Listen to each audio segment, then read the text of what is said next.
Nah ini Pak Edi yang selalu dipertanyakan nih sama ya selain ya mungkin Pak Edi juga apa namanya sering lihat ya di kami ataupun di grup-grup Facebook masalah anis merah, cara membedakan jantan dan betina bisa nggak nih kalau sudah merah? Ini karena sering banget ditanyain ya. Dan ini Pak Edi banyak juga nih yang nanya kalau burung ngecil apakah itu sudah bisa dipastikan betina?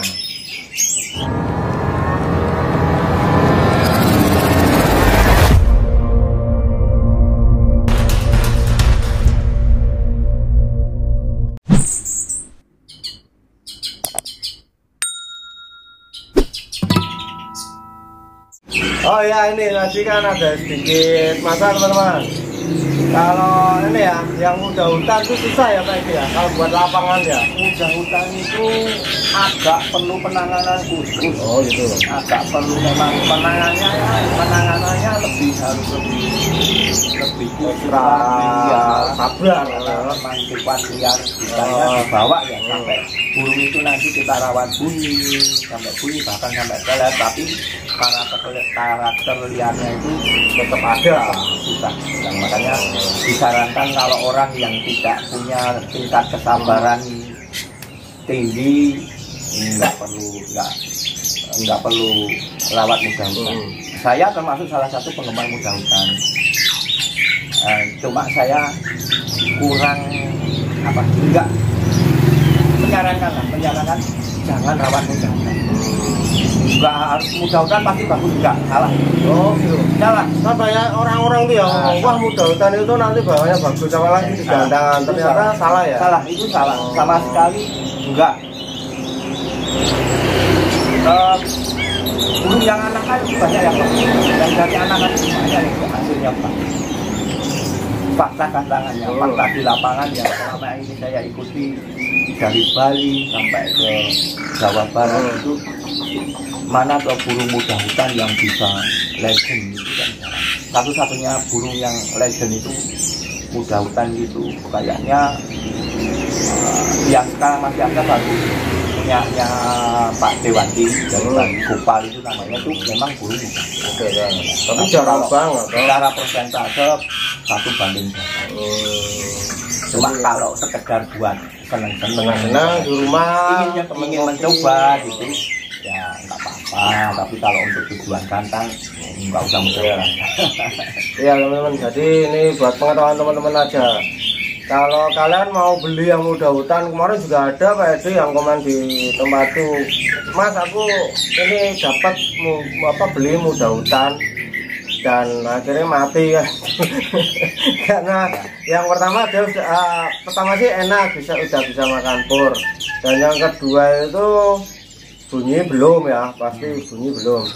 Dan yang bikin dia mati itu masih terlalu liar, jadi apa-apa kaget ya gitu. Nah itu bikin nggak tahu burungnya stres sama gimana atau matinya stres mati. Kalau misalkan hidup pun itu nggak, sifat liarnya itu nggak mungkin hilang. Nggak mungkin hilang. Ya gitu. Jadi teman-teman jangan beli yang muda hutan ya. Mendingan trotolan aja yang apalagi yang ngobyoan, gambling ya gitu. Udah yang pasti aja ya. Seperti temannya Pak Edi, temannya Bagas, dan mungkin juga ring-ring terkenal ataupun agen-agen terkenal yang ada di Facebook itu banyak banget. Ya tinggal kalian tabung aja seperti itu daripada kalian ngeluarin duit, ngeluarin waktu, ngeluarin capek pikiran dan tenaga. Ya itu satu hal yang tips orang beli trotel itu. Kalau beli anis itu memang sekarang rata-rata anis itu pakai ring ya. Cuma kalau saran saya tipsnya itu belilah anis merah itu yang memakai ring, nama ringnya itu sudah terdaftar. Iya. Ya, kalau ring anak-anak itu kadang-kadang yang namanya orang dagang itu kepengen punya hasil. Ya, benar-benar.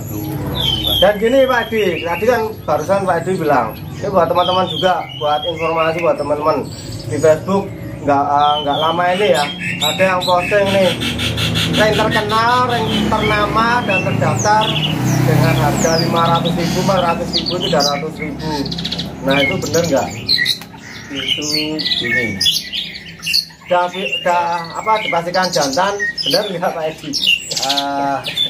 Ya itu orang cari makan ya. Orang cari makan itu dengan berbagai macam cara. Ya.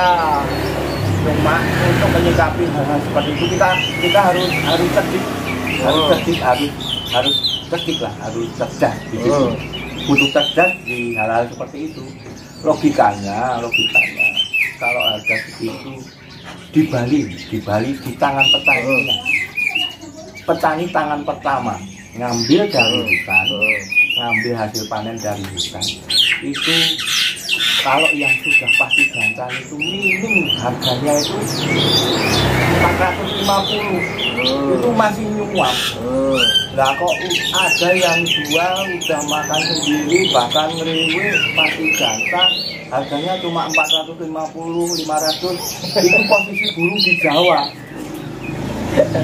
Itu kan kalau kita mau cerdas, itu kan sudah nggak mungkin. Boleh silakan mencoba datang ke Bali. Mau lewat saudaranya, mau lewat temennya yang ada di Bali, suruh keliling di pusatnya Anis Merah di Pupuan. Kebetulan paling besar itu. Tanya ke petani desa pelosok itu. Harganya ini 400 lah, 450. Itu dari petani. Dan petani tangan pertama loh. Di sana kan sistemnya petani masuk ke pengepul desa. Pengepul desa baru masuk ke pengepul ring. Pengepul ring baru masuk ke bawah. Itu kan sudah melewati beberapa tangan itu kan otomatis dari sini harga sekian naik lagi ya pasti. Kok di Jawa ada 450 bahkan 500 300 itu kan aneh gitu. Meskipun panen raya di Bali itu kan ada bulan-bulan tertentu panen raya. Stok anak-anak sangat melimpah, sangat banyak sekali, full stok, hampir semua pengepul full stok. Itu pun mereka nggak jual di harga di bawah, harganya tetap standar. Yang jantan tapi kalau setoran betina memang ada turun. Yang biasanya setoran betina itu sampai harga 200, 220 itu bisa turun drastis ke 150, 170 gitu. Kalau betina. Tapi kalau jantan masih tetap masih. Jadi itu iklan-iklan seperti itu menurut saya sangat menyesatkan. Ya, sangat menyesatkan banget. Dan yang paling penting itu akan merugikan yang punya nama ring, teman-teman. Untungnya ring rudal KDP nggak ada yang di. Kalau masalah nama ring, semua orang bisa order ring kok. Iya. Makanya sebenarnya kan saya pernah beberapa kali ngobrol sama teman antar pengepul. Ya. Bahwa kita bikin inilah istilahnya di Jawa itu masih istilah pokoknya nak masih masuk di gendong. Ini di Jawa resmi ya. Merek GSP ya, aku nak masih masuk GSP dibeli Pupuan itu yang kena denda Zainal, MC ataupun BR ataupun BS ataupun WN itu dibikin lah. Nanti kan kalau waktu-waktu muncul yang kayak kemarin itu yang palsu-palsu itu bisa tahu sih, bisa ya kalau ke undang-undang ya itu nanti pajak mbak. Pajak ya orang apa tangan demi kebaikan. Iya sih, pajaknya seberapa. Cuma kan kita lebih bisa ngeklaim bahwa ini mereknya dipalsukan. Kayak kasus beberapa waktu yang lalu saya sebagai pemilik ring rudal itu banyak sekali beredar ring rudal. Yang ring rudal itu lah yang asli gimana? Yang asli itu kan ini. Kalau yang beredar di pasar kemarin saya pernah lihat, saya beberapa burung lihat sendiri. Itu ringnya memang rudal tapi nggak pakai KDP. Oh itu. Jadi kalau yang ring rudal resmi dari saya itu rudal KDP ya. Warna, kalau warna bisa beda-beda. Ada beda-beda patokan. Yang penting rudalnya itu ada rudal KDP. Terus kalau rudal malet sama gen rudal. Itu asli dari saya. Kalau selain itu mungkin ada nomor seri nomor itu enggak, itu cuma itu aja. Gen rudal apa? Gen rudal KDP, rudal malet itu pasti dari saya. Teman-teman, jadi ini tadi edukasi ya buat teman-teman.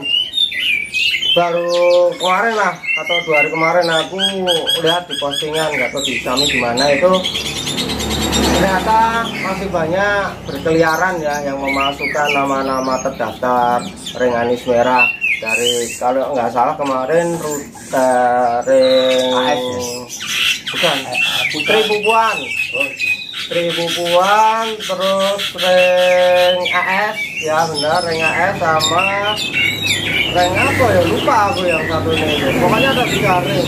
Dan itu memang aku langsung buka kan di situ juga ada nama tokonya, jadi di posting itu ada nama tokonya, langsung aku buka. Memang banyak banget apa namanya itu burungnya, bukan saja anis merah, ada murai, terus lobek, kenari, tengkek buto dan lain-lain. Nah, ada hijau, murai dan lain-lainnya kayak gitu. Dan yang bikin aku penasaran tuh anis merahnya teman-teman, dan benar itu ringnya AS, dibacanya AS dengan harga 300.000 anjay. Padahal dari pengepunya sana Putra ya itu ya, yang punya ya. Dari Putra itu kan yang punya nama ringnya ya, ring AS. Itu dia jual dari dia ke agen-agennya itu harganya ya di atasnya 300.000. Kok bisa sampai dijual jadi harga 300.000? Sekarang kan logika teman-teman, masa ada penjual mau rugi, kan nggak ada ya loh. Ya kita berpikir secara cerdas tadi yang dibilang Pak Edi ya, secara logika ya. Harus cerdas, wajib cerdas. Jadi nggak ada penjual yang mau jualan itu rugi. Misalkan kalian lah, kalian mau jual sesuatu mau rugi enggak kan? Ya, maka dari itu lebih diteliti lagi ya. Dasarnya di tahap pertama aja sudah segitu ya, 450, udah 400 ya. Mungkin ada yang lebih, apalagi yang apa notabene-nya Katurangan ya. Itu ya, ada yang lebih lagi ya. Istilah kalau di Bali itu apa ya, terahan. Terah di Bali terahan itu kan ada beberapa pengepul dibikin ini, maksudnya ada apa namanya, yang ini harga sekian, yang ini agak beda, ada daftar itulah. Jadi seperti itu ya teman-teman, di Balinya aja udah harga 400, 450, masa sampai di Jawa harganya 300, 400, 500, kan nggak mungkin yang namanya penjual itu mau rugi ya. Jadi teman-teman jangan sampai terpelosok di situ ya. Apa Pak ini? Tersesat. Wah, jangan sampai tersesat. Harus tegas lah intinya, harus main logika. Ya anis merah itu ya. Jadi teman-teman jangan sampai terperosok hal-hal yang nggak jelas kayak gitu beritanya teman-teman. Suka kasihan kalau yang udah mantep, wah ini merek ini ya pemula. Oh ya kemarin ini baru tadi malam teman-teman. Kalau videonya agak panjang nanti aku jadiin 2 episode ya. Nanti ada video selanjutnya, ada video pertama, apa maksudku dari video pertama nanti ada video selanjutnya. Nanti kalau kepanjangan di YouTube-nya pasti akan ada klaimnya nanti. Oke teman-teman, jadi ini aku lanjutin yang semalam aku baru dengar dan juga dari Pak Edi yang bilang. Nah ini teman-teman juga buat pengalaman ya. Ini aku langsung sharekan ke teman-teman ya. Pak Edi semalam kan bilang ya, ada orang yang beli anis merah harga mahal tapi ternyata betina ya kan malam ya. Nah itu harganya 3 juta ya Pak Edi ya. ya. Nah harga 3 juta dan apa yang jual itu udah bilangnya pasti jantan ya, karena dia sebagai pecinta anis merah tapi masih awam, masih pemula maksudnya teman-teman. Dia nggak tahu ya anis merah, dan si penjualnya ini pinternya, dia ngejualnya pada waktu mabung teman-teman. Nah kalau pada waktu mabung kan nggak bisa dipantau di tempat ya kalau kita mau beli. Namanya juga anis merah lagi mau ganti bulu kayak gitu, pasti nggak susah, mau ngeriwek aja susah ya gitu. Jadi orang ini sudah terjebak ya, karena mungkin saking pengennya udah teler, bilangnya udah gacor ya terus dibeli. Nah itu gimana ceritanya? Jadi gini, itu yang itu yang kasus terakhir yang terjadi itu yang kemarin yang terjadi. Jadi ada salah satu pemain yang kepingin banget bisa eksis di gantangan, kepingin koleksi, dia belanjain, kepingin koleksi beberapa burung yang sudah jadi. Nah, suatu ketika ada seseorang yang menawarkan burung ke dia dengan lewat video, lewat video. Jadi medsos ya? Enggak, itu gini, dia menyodorkan ini loh, saya punya burung. Video channelnya seperti ini ke si calon korban. Videonya channelnya seperti ini, otomatis si calon pembeli itu kan lihat, saya tergiur, channelnya bagus di video itu. Nah, si penjual itu, oknumnya itu bilang cuma sekarang burungnya dalam kondisi mabung, sebelum mabung jalannya seperti ini, seperti di video. Nah, karena saya ada kebutuhan dana, yalah kamu beli aja dengan harga rugi, harga 3 juta kalau posisi mabung. Nah, karena kurangnya pengalaman si korban itu, akhirnya burung itu dibeli. Berdasarkan percaya dengan video itu. Nah, setelah burung dirawat sampai kelar mabung, selesai mabung, karena itu tadi dia pengen eksis di gantangan itu tadi, begitu burungnya udah rapi, dibawalah burung itu ke gantangan. Nah, ternyata di gantangan kok kenyataannya sangat mengagetkan gitu, sangat membuat para pemain yang ada di gantangan itu kaget, lu burung ngecil gitu diyakini betina kok digantang. Kan banyak pemain yang merasa terganggu dengan burung yang ngecil ketika digantang. Pasti ya teman-teman ya. Dengan ya begitu, yang jadi korban itu kan sangat malu pada benar. Dia sangat malu, diturunkan burungnya. Ya, saya beli burung ini nggak nota betina. Saya beli burung ini ada video talentnya. Juga harganya juga nggak harga gambling. Untuk burung nggak bunyi 3 juta kan nggak ada lagi. Pasti yakin lah. Pasti yakin lah. Lagi dengan nah, ini tipsnya. Kita itu bertransaksi alis merah itu asasnya apa tuh? Asasnya cuma kepercayaan. Benar. Tapi yo ojo terlalu percaya karo bakul gitulah. Intinya gini, dunia burung itu dunia binatang. Bisa dipelesetkan dunia burung itu dunianya para binatang. Harus hati-hati, benar. Saya bakul, saya juga pedagang. Makanya harus hati-hati dengan orang-orang seperti saya.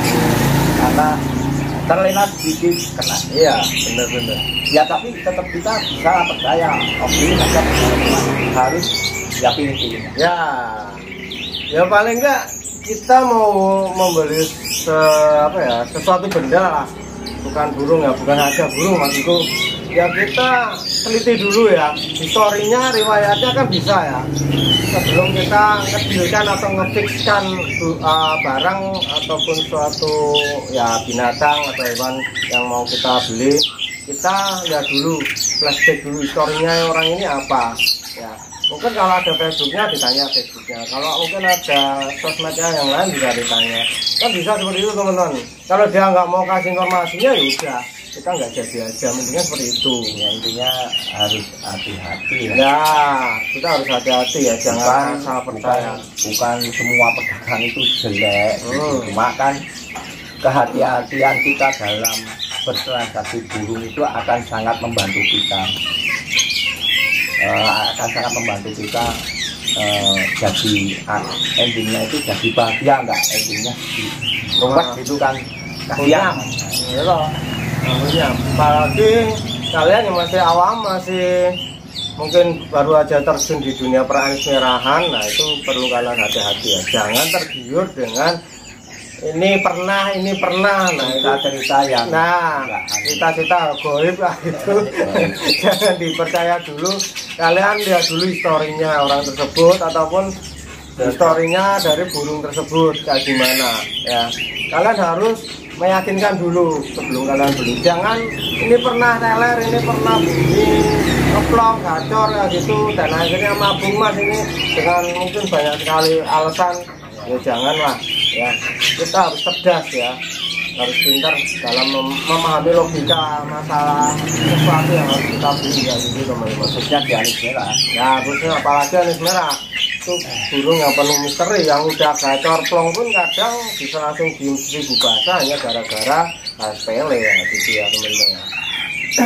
Ya untuk teman-teman semua, kalau mungkin ada yang apa namanya di dalam video ini masih ada yang kurang, apa yang perlu ditanyakan, bisa langsung coret di kolom komentar di bawah video ini ya. Dan ini yang terakhir, pertanyaan terakhir Wedi, kalau ngerawat burung anis merah itu yang paling efisien yang bagaimana? maksudnya efisien Tuh buat enggak raya rawatan anis merah untuk hariannya, mungkin dari mandi, segi makan, buah, terus jangkrik, cacing atau apa gitu, berapa ekor, dan mandinya harus berapa seminggu sekali, terus untuk penjemuran gimana, pengembunan apakah perlu, nah itu mandinya berapa kali, buah kalau bagusnya itu buah apa, kayak jangan buah dada loh. Nah ini yang paling efisien yang gimana Pak Edi kalau menurut Pak Edi buat teman-teman semua? Ini ya apa, kalau untuk merawat anis merah menurut saya yang paling efisien itu gini, kalau kita rawat burung anis merah itu kita dulunya dari kitanya dulu itu dalam satu hari 24 jam itu kita waktu luang yang benar-benar pasti ada waktu untuk rawat burung itu jam berapa tuh? Oh gitu ya, saat di jam misalnya saya kerja pagi sudah berangkat, saya pulangnya malam, ya udah malam.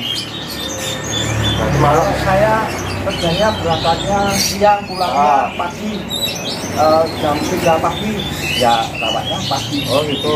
Jadi sesuaikan dengan jadwal kita yang longgar, yang kesehariannya itu. Intinya gini, rutinitas itu sangat penting untuk anis merah.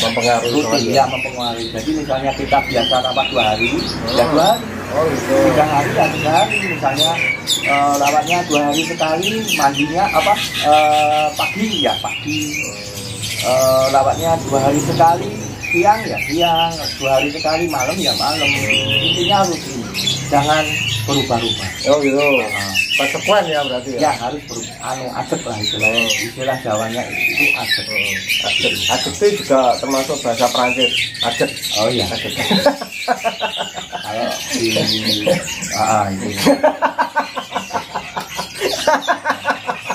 Itu.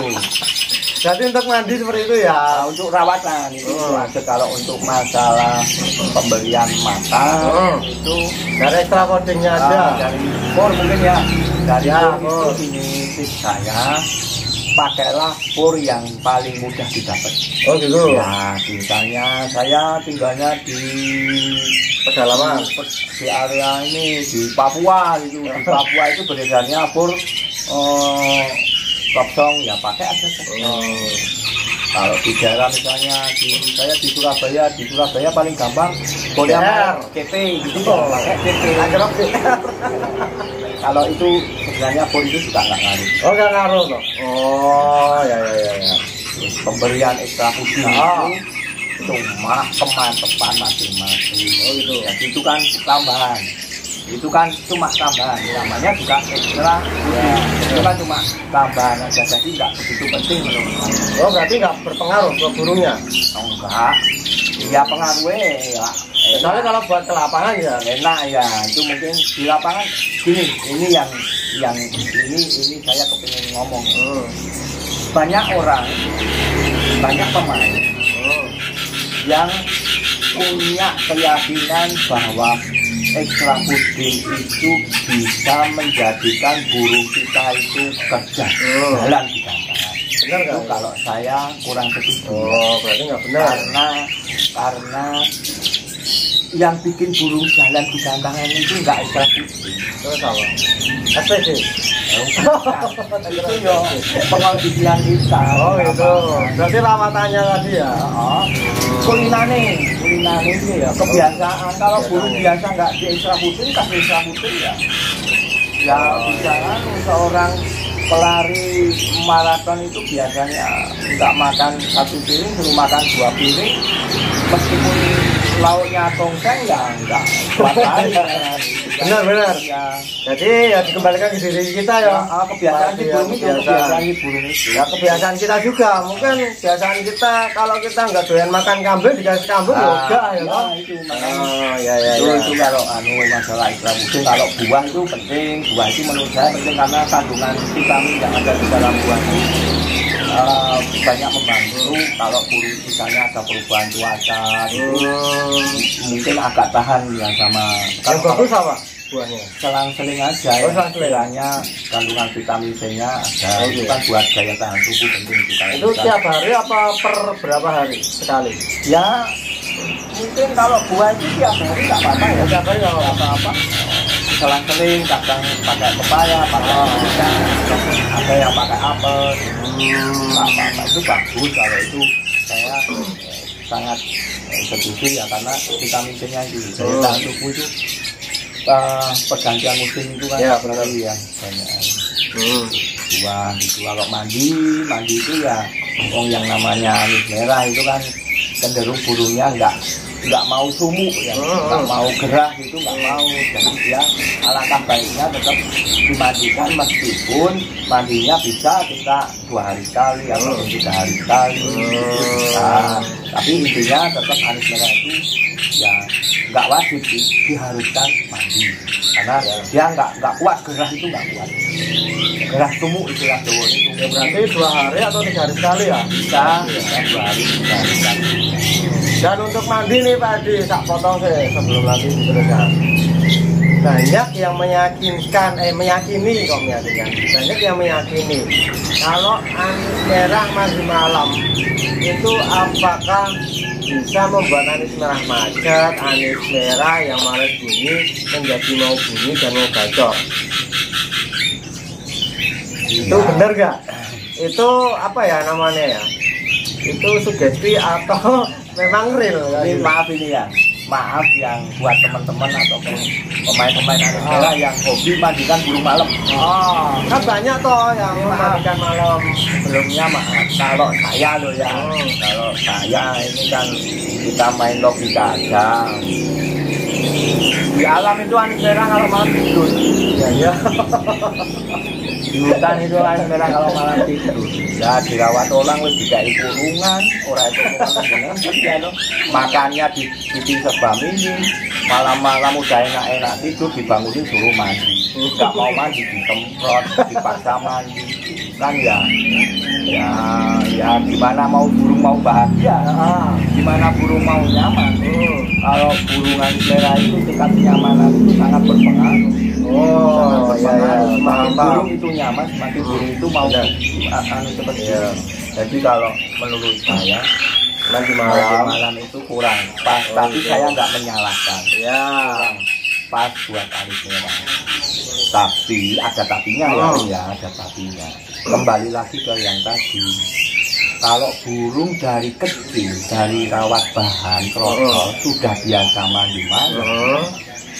Dari kecilnya ini sampai burung dewasa, sampai burung bunyi kok kebiasaan rawatnya malam, nggak apa-apa, nggak ada efeknya ya. Kayak dia kalau malam suruh mandi udah terbiasa dari kecil. Jadi ya saya memang rutinitas suruh mandi kita harus juragan sama bos saya perawat saya kebiasaan lah kalau manusia ya nggak apa-apa. Cuma gini kalau misalnya beli burung yang dari misalnya dari Om Iza biasa mandinya siang atau pagi gitu, terus tiba-tiba jatuh teruskan gitu. Saya ambil, saya rawat dengan mandi malam itu menurut saya ya kurang.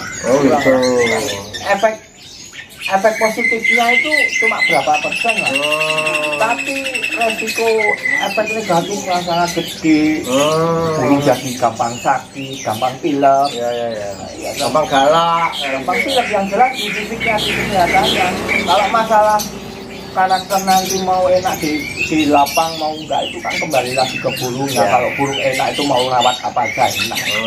Kalau mau burung itu ruwet mau 1000 cara ya tetap ruwet gitu. Iya kan? Kalau saya yang berdasarkan saya lihat selama ini loh, saya kebetulan saya teman-teman yang main itu banyak sering main belajar ke sana kemari itu ke pemain-pemain itu enggak se harus sepertinya ya. Berarti memang mandi malam itu enggak ada pengaruhnya untuk membuat burung yang malas bunyi menjadi apa gacor ya gitu ya. Nah, kalau misalnya gini, saya potong ya. Kalau misalnya itu saya ambil burung, misalnya saya beli burung, di orangnya nggak bunyi, terus saya beli, saya rawat mandi malam, terus mau ngeplong. Itu bukan karena mandi malamnya, itu memang sudah waktunya burung itu ngeplong. Oh ya. Pas burung itu waktunya mau bunyi, pas jatuh ke orang yang rawat malam, yang mandikan malam. Bukan karena rawat malam terus, kalau rawat malam terus burung jadi burung enak. Saya nggak usah jadi beli aja burung yang nggak bunyi rawat malam logikanya. Jadi seperti itu ya teman-teman ya. Karena banyak juga yang selalu bertanya kepada aku ya. Ya kalau aku jawabnya simpel aja ya. Seefektif rutinitas kerja kita ya. Kalau kita tadi yang seperti yang bilang Pak Edi, kalau kita nggak ada pekerjaan dan efektifnya mungkin siang ya kita mandikan siang. Kalau waktu luang kita itu pagi ya kita mandikan pagi. Nah gitu ya. Jadi seefektif waktu luang kita. Jadi nggak usah nuruti yang kalian cari-cari ya gitu. Wah mandi malam bakalan nanti burungnya menjadi ikut gacor, burungnya menjadi cepet teler ya gitu, enggak ya. Jadi itu nggak ada fungsinya teman-teman.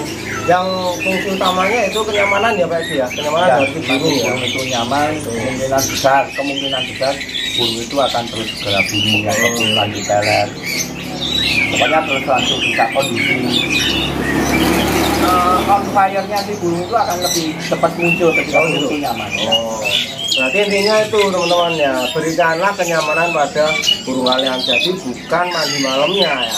Oke, lanjut dari rawatan harian tadi. Tadi kan buang udah, mandi udah, rawatan untuk harian udah, yaitu ya seluang waktu kita. Terus untuk masalah pengembunan, nah ini apakah penting? Itu Pengembunan nih, soalnya banyak banget orang selalu, dan saya juga ya selalu ngembunin kayak gitu. Nah ini apakah penting pengaruhnya Pak Edi?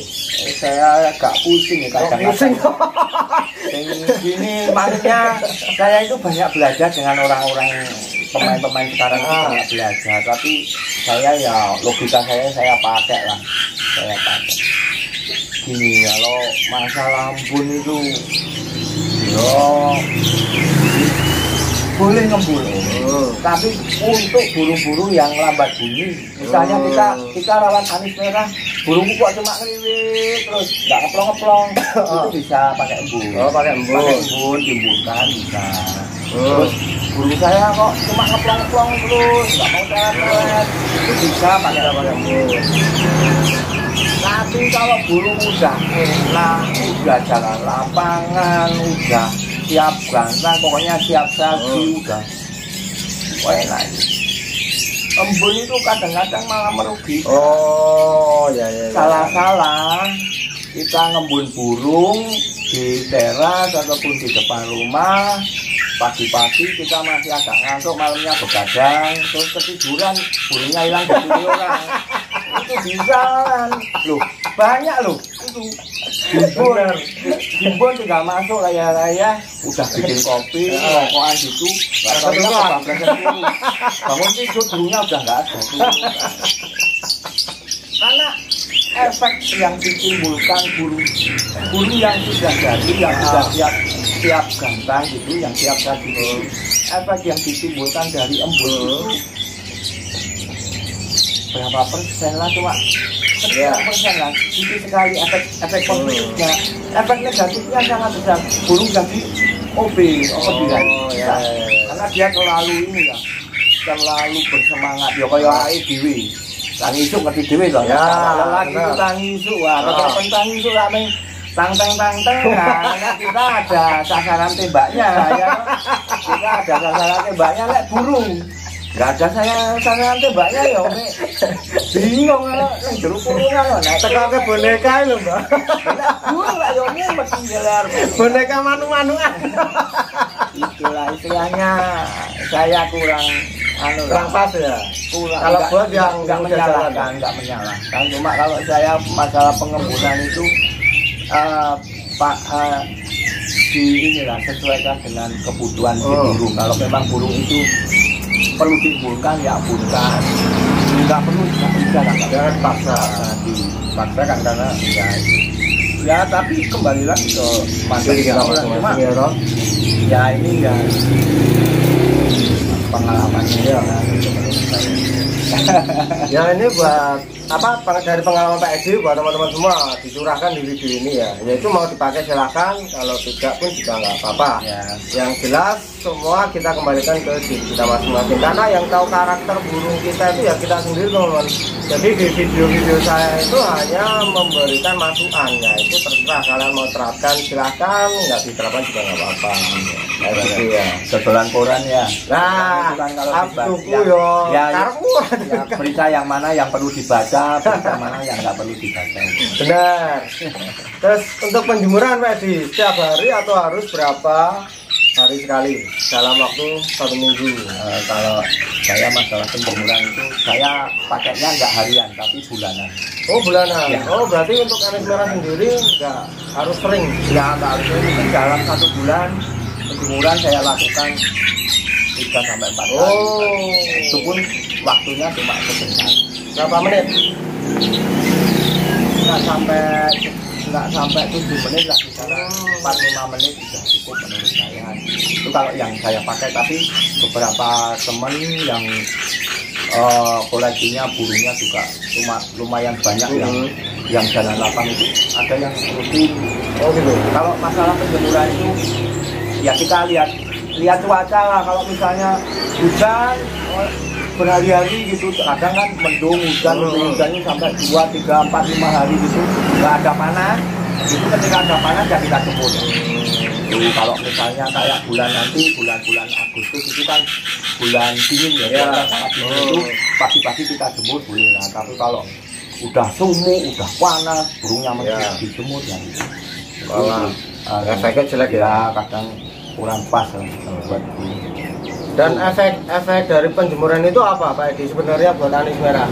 Kalau penjemuran terlalu lama itu kadang-kadang bisa menyerang mata, bisa. Oh gitu. Mata itu yang paling bahaya, mata. Resiko paling mungkin ya tenaganya hilang. Oh, burung jadi gampang gembos. Kan dia terlalu banyak keluar kalau ya.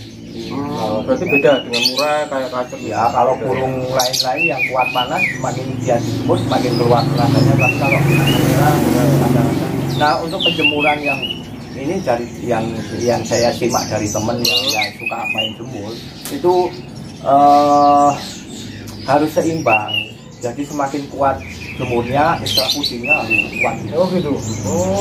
Kalau ekstra pudingnya cuma standar, kita jemurnya itu masing-masing. Nah, ini saya lihat dari beberapa teman yang koleksinya burungnya memang nyata ya, nyata. Tapi teman saya bukan saya. Iya. Oh ya kan lupa aja. Ya maksudnya yang metode jemur itu yang berhasil. Nah itu untuk metode penjemuran dari Pak Edi tadi ya mungkin dalam 1 bulan 3 kali ya. Ya intinya baca-baca alam lah, baca-baca cuaca alam. Kalau pas dingin sering dinginnya itu ya. Kayak petugas BMKG. Ini lah BMKG tak ngulu. Oh iya. BMKG udah hujan, makanya saya tak ngerti. Besok ada hujan. Jadi besok ini teman-teman kalau ada EO yang mau bikin gantangan besar nanti manggil Pak Edi. Bisa manggil Pak Edi untuk melihat cuaca. Nanti pasnya tanggal berapa mau harus mau nikahan.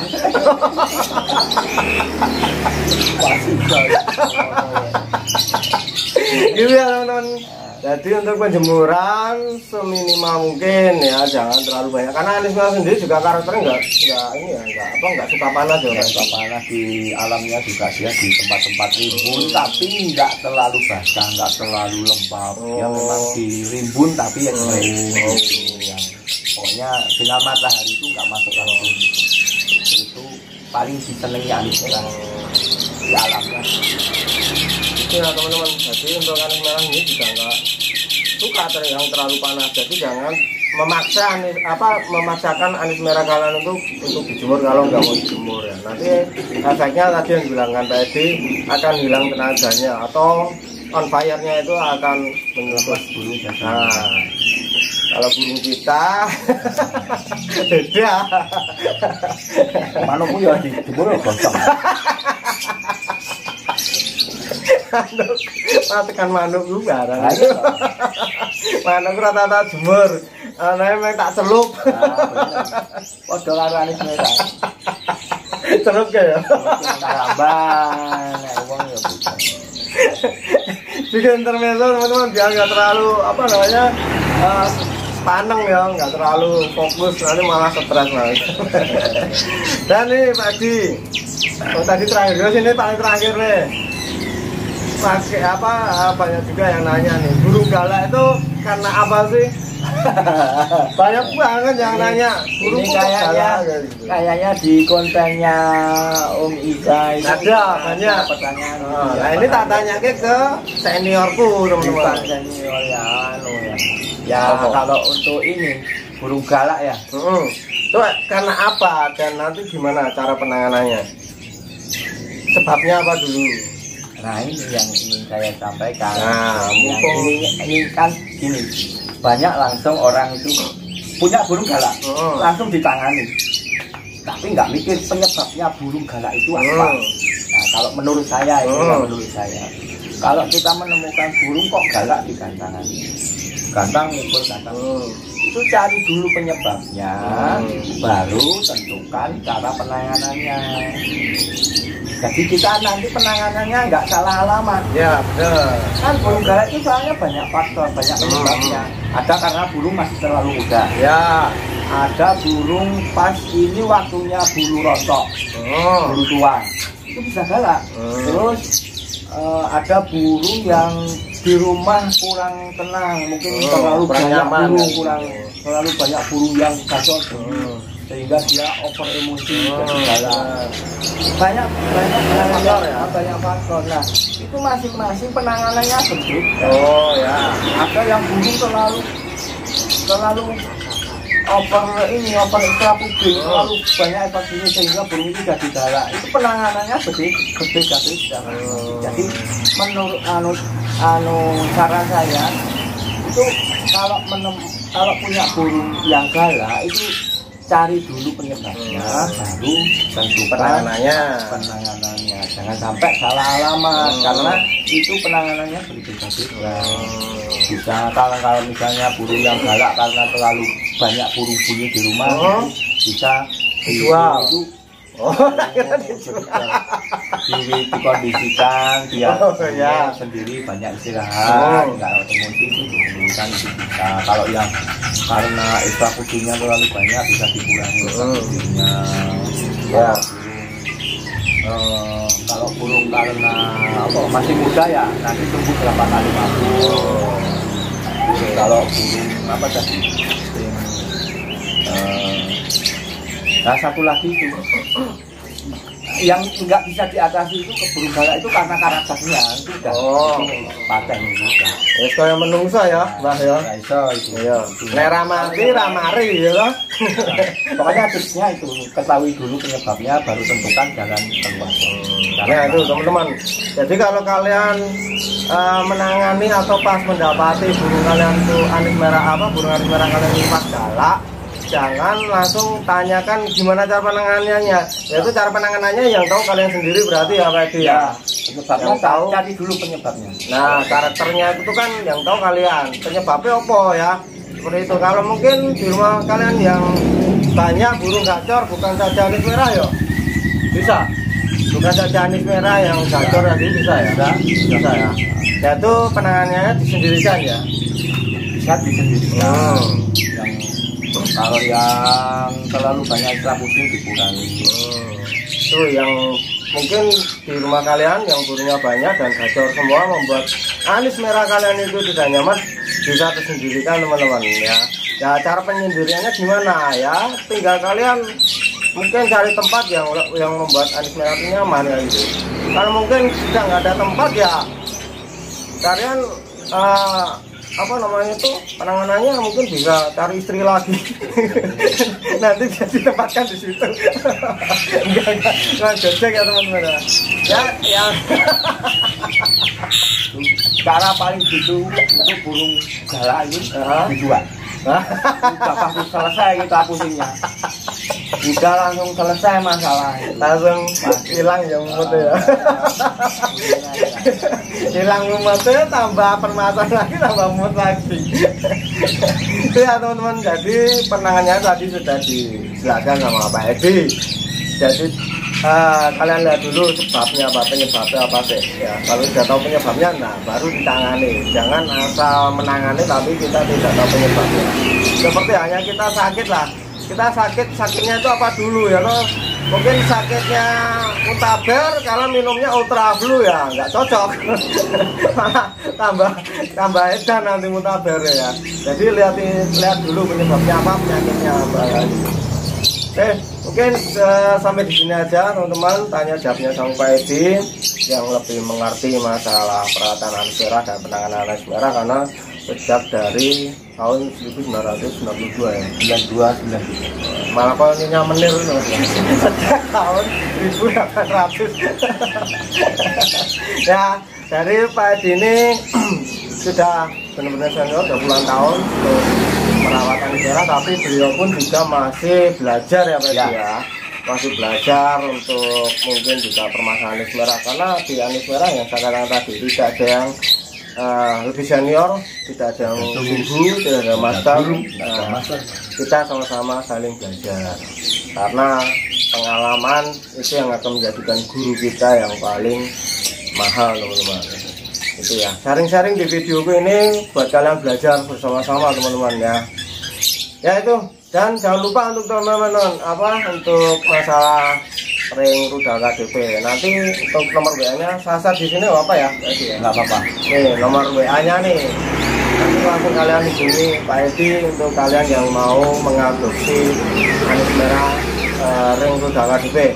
Karena tokcar dan sudah banyak yang membuktikan, di lapangan banyak yang sudah juara dan telarnya pun juga telar jos-jos teman-teman ya. Udah gitu aja teman-teman, dan jangan lupa yang belum subscribe untuk subscribe di bawah video ini, dan juga dinyalakan tombol loncengnya serta dikasih like video ini agar nanti semakin banyak yang nonton ya gitu teman-teman. Pak Edi, terima kasih untuk wawancara interviewnya hari ini, dan semoga burungnya selalu payu ya, selalu laku dan usahanya sukses untuk kedepannya Pak Edi ya. Ya aja teman-teman, dan wassalamualaikum warahmatullahi wabarakatuh. Terima kasih Pak Edi.